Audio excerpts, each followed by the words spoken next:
ငါတို့မိသားစုကလည်းဘာလို့များတကွဲတပြားဖြစ်သွားတာလဲမသိပါဘူး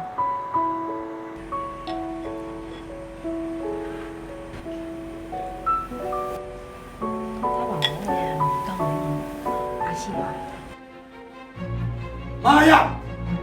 你那都吃点了，拿来，妹妹，你们告诉我了，必须给你啊，爸妹妹。不要紧，拿出来，来。不公开。သမီးလေးကကျမနေမကောင်းလို့လာပြီးပြုစုပေးနေရလေ 你们在背着。你妈天天骂人家，你俺是干哪样的？要不了。 ဟောမေမေအဲ့လိုမလုပ်ပါနဲ့ဖေတောင်းမှမလေးလို့မလုပ်ပါနဲ့တော့ဖေနော်ဘုကုန်းထိုင်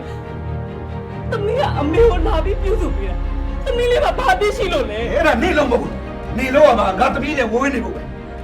နေရမကောင်းတဲ့ညီနေငါသမီးရဲ့ကုလာမဆိုရင်အဲ့ကလားလာခဲ့ကြောက်ကြတော့တော့လေကောဒါလေဟာနေလို့ပြောတာနေလို့သားမအဆက်သွယ်လုံးနေဘယ်နှခါရှိနေလဲငါမတီးပဲနဲ့အဆက်သွယ်လုံးတာ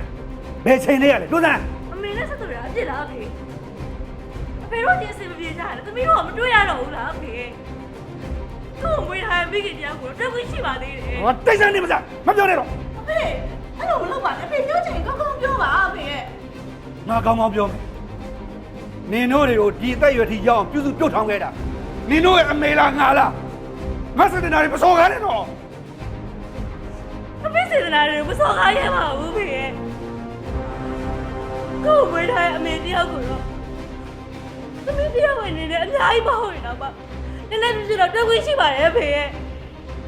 အဲ့ဒါတွေငါမလို့ချင်ဘူးဟာအဲ့မိမရဲ့အမူအကျင့်တွေပါလာမှာဆိုနင်တို့ဝဝနေခိုင်းတာနင်တို့မင်းကိုဆက်သွယ်နေဆိုရင်ငါသိမပဲဆက်သွယ်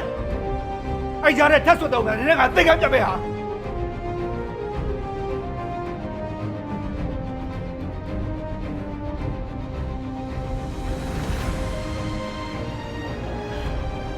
စိတ်ချပါဖေအမေနဲ့သမီးနဲ့ဝေးနေသေးချင်တာမလားအဖေဆန်ထားတာဖြစ်စေရမယ်